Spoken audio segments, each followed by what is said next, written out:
Hey everybody! I'm so excited this week we get to start reading The Lion, the Witch, and the Wardrobe by C.S. Lewis. This book has a special place in my heart. My dad actually read it to my brothers and I when we were young, and he also read it to my own children when they were younger as well, and so we love this book in our family. I hope you guys enjoy it as well. We're going to start off here.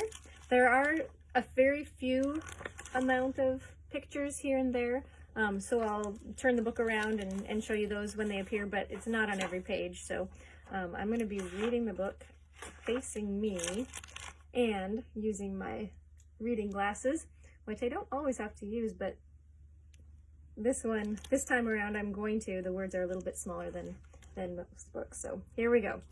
Chapter 1. Lucy looks into a wardrobe. Once there were 4 children whose names were Peter, Susan, Edmund, and Lucy. This story is about something that happened to them when they were sent away from London during the war because of the air raids. They were sent to the house of an old professor who lived in the heart of the country, 10 miles from the nearest railway station and 2 miles from the nearest post office.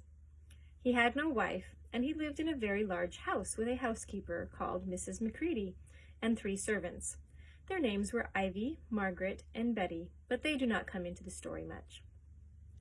He himself was a very old man with shaggy white hair, which grew over most of his face as well as on his head, and they liked him almost at once.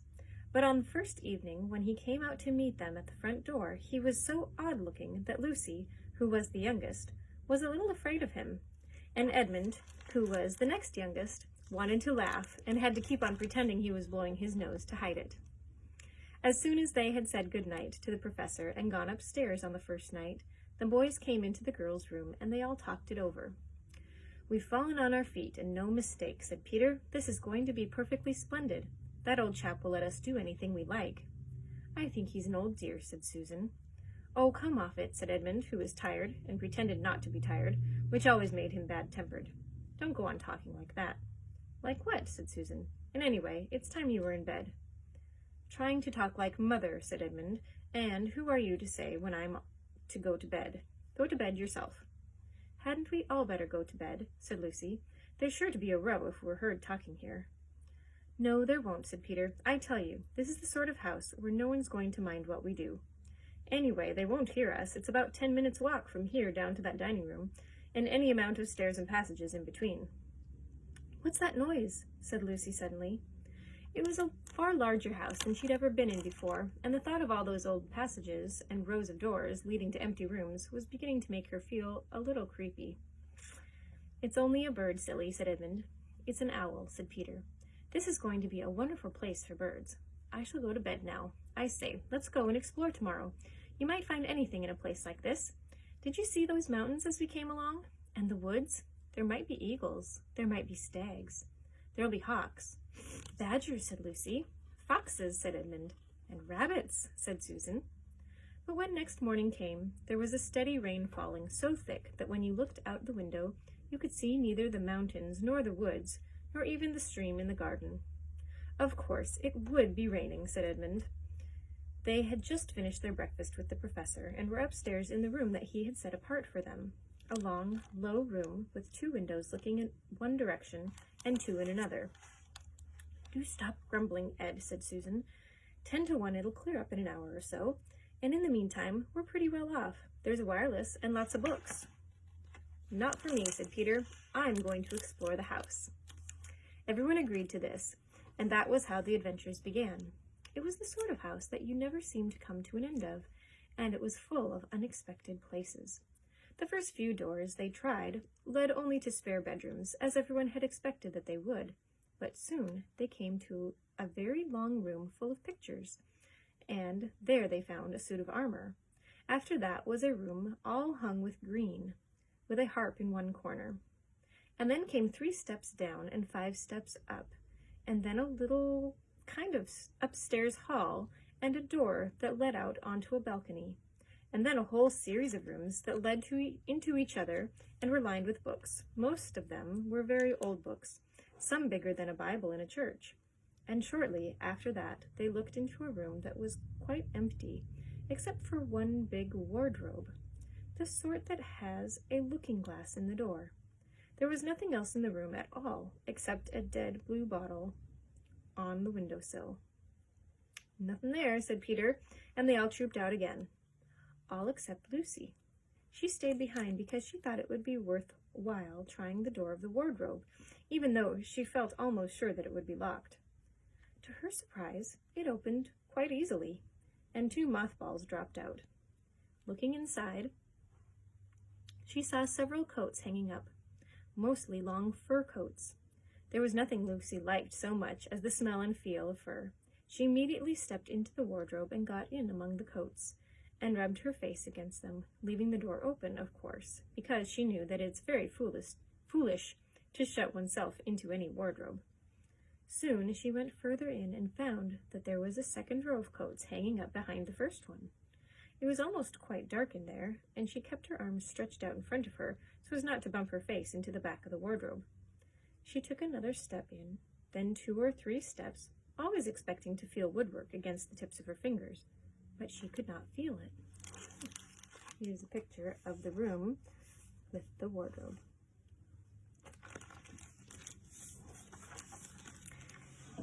This must be a simply enormous wardrobe, thought Lucy, going still further in and pushing the soft folds of the coats aside to make room for her. Then she noticed that there was something crunching under her feet. "I wonder, is that more mothballs?" she thought, stooping down to feel it with her hand. But instead of feeling the hard, smooth wood of the floor of the wardrobe, she felt something soft and powdery and extremely cold. "This is strange," she said, and went on a step or 2 further. Next moment she found that what was rubbing against her face and her hands was no longer soft fur, but something hard and rough and even prickly.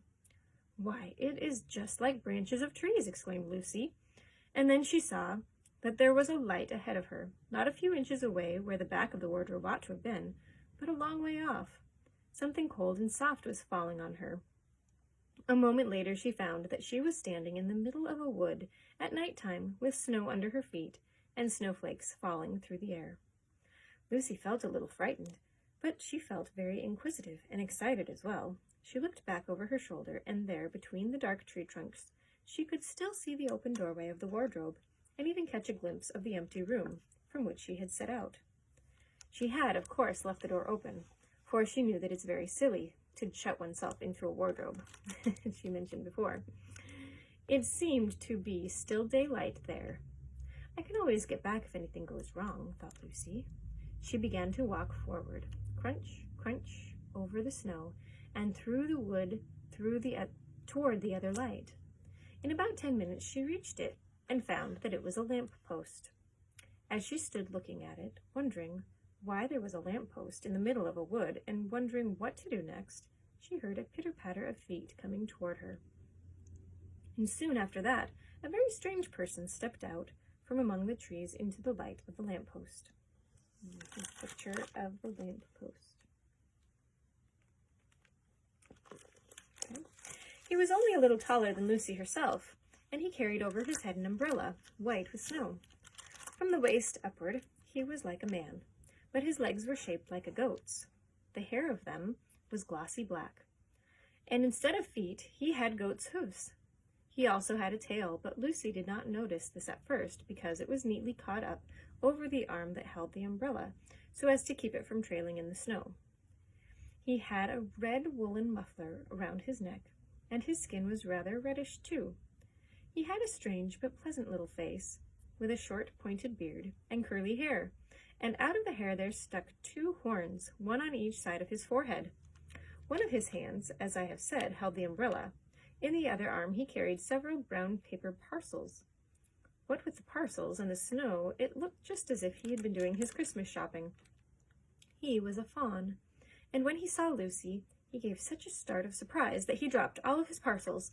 "Goodness gracious me!" exclaimed the fawn. Chapter 2. What Lucy Found There. "Good evening," said Lucy, but the fawn was so busy picking up its parcels that at first it did not reply. When it had finished, it made her a little bow. Good evening," said the fawn. "Excuse me, I don't want to be inquisitive, but should I be right in thinking that you are a daughter of Eve?" "My name's Lucy," she said, not quite understanding him. "But you are, forgive me, you are what they call a girl?" asked the Fawn. "Of course I'm a girl," said Lucy. "You are, in fact, human?" "Of course I'm human," said Lucy, still a little puzzled. To be sure, said the Fawn. "How stupid of me! But I've never seen a son of Adam or a daughter of Eve before." "I am delighted. That is to say," and then it stopped, as if it had been going to say something that it had not intended, but had remembered in time. Delighted, it went on. "Allow me to introduce myself. My name is Tumnus." "I'm very pleased to meet you, Mr. Tumnus," said Lucy. "And may I ask, O Lucy, daughter of Eve," said Mr. Tumnus, "how you have come into Narnia?" "Narnia? What's that?" said Lucy. "This is the land of Narnia," said the Fawn, "where we are now, all that lies between the lamp post and the green castle of Cair Paravel on the eastern sea. And you have come from the wild woods of the west?" I got in through the wardrobe in the spare room," said Lucy. "Ah," said Mr. Tumnus in a rather melancholy voice, "if only I had worked harder at geography when I was a little fawn, I should no doubt know all about those strange countries. It is too late now." "Well, but they aren't countries at all," said Lucy, almost laughing. "It's only just back there. At least, I'm not sure. It is summer there." "Meanwhile," said Mr. Tumnus, "it is winter in Narnia, and it has been for ever so long. We shall both catch cold if we stand here talking in the snow. Daughter of Eve, from the far land of Spare where eternal summer reigns, and the bright city of Wardrobe, how would it be if you came and had tea with me?" "Well, thank you very much, Mr. Tumnus," said Lucy, "but I was wondering whether I ought to be getting back." "It's only just around the corner," said the Fawn, "and there'll be a roaring fire, and toast, and sardines, and cake." "Well, it's very kind of you," said Lucy, "but I shan't be able to stay long." Now, here they are walking to Mr. Tumnus's house. "If you will take my arm, daughter of Eve," said Mr. Tumnus, "I shall be able to hold the umbrella for both of us." "That's the way. Now, off we go." And so Lucy found herself walking through the wood, arm in arm with this strange creature, as if they had known one another all their lives. They had not gone far before they had come to a place where the ground became rough, and there were rocks all about, and little hills up and little hills down.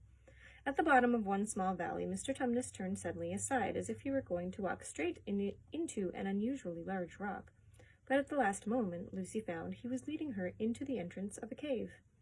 As soon as they were inside, she found herself blinking in the light of a wood fire.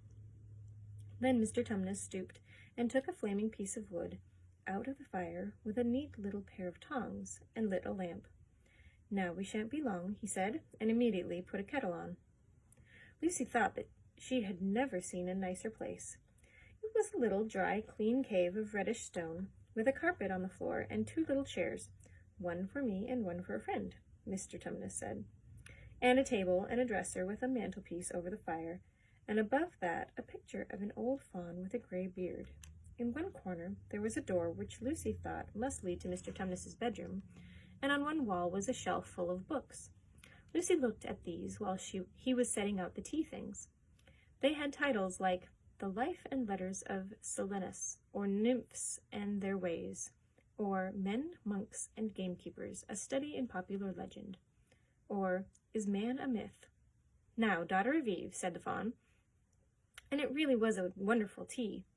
There was a nice brown egg, neatly boiled, lightly boiled for each of them, and then sardines on toast, and then buttered toast, and then toast with honey, and then a sugar-topped cake. And when Lucy was tired of eating, the Fawn began to talk. He had wonderful tales to tell of life in the forest. He told about the midnight dances, and how the nymphs who lived in the wells and the dryads who lived in the trees came out to dance with the fawns. About long hunting parties after the milk-white stag who could give you wishes if you caught him. About feasting and treasure-seeking with the wild red dwarfs in deep mines and caverns far beneath the forest floor, and then about summer when the woods were green, and old Silenus on his fat donkey would come to visit them, and sometimes Bacchus himself, and then the streams would run with wine instead of water, and the whole forest would give itself up to jollification for weeks on end. Not that it isn't always winter now, he added gloomily. Then, to cheer himself up, he took out from its case on the dresser a strange little flute that looked as if it were made of straw, and began to play. And the tune he played made Lucy want to cry and laugh and dance and go to sleep all at the same time.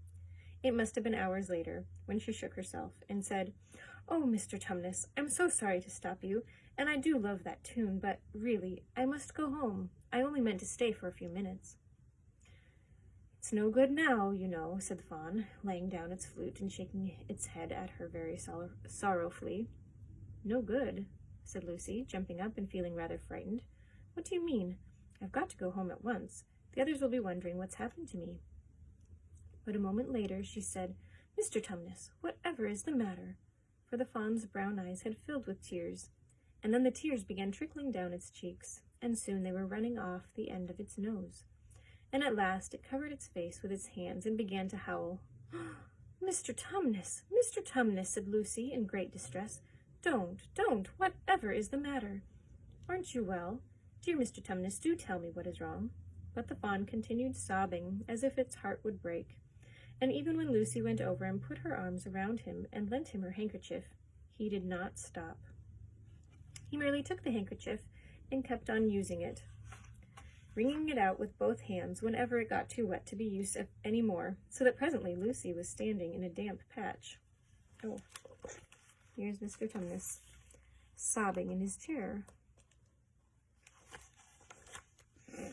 "Mr. Tumnus," bawled Lucy in his ear, shaking him, "do stop. Stop it at once. You ought to be ashamed of yourself, a great big fawn like you. What on earth are you crying about?" Oh, sobbed Mr. Tumnus. "I'm crying because I'm such a bad fawn." "I don't think you're a bad fawn at all," said Lucy. "I think you're a very good fawn. You're the nicest fawn I've ever met." Oh, you wouldn't say that if you knew," replied Mr. Tumnus between his sobs.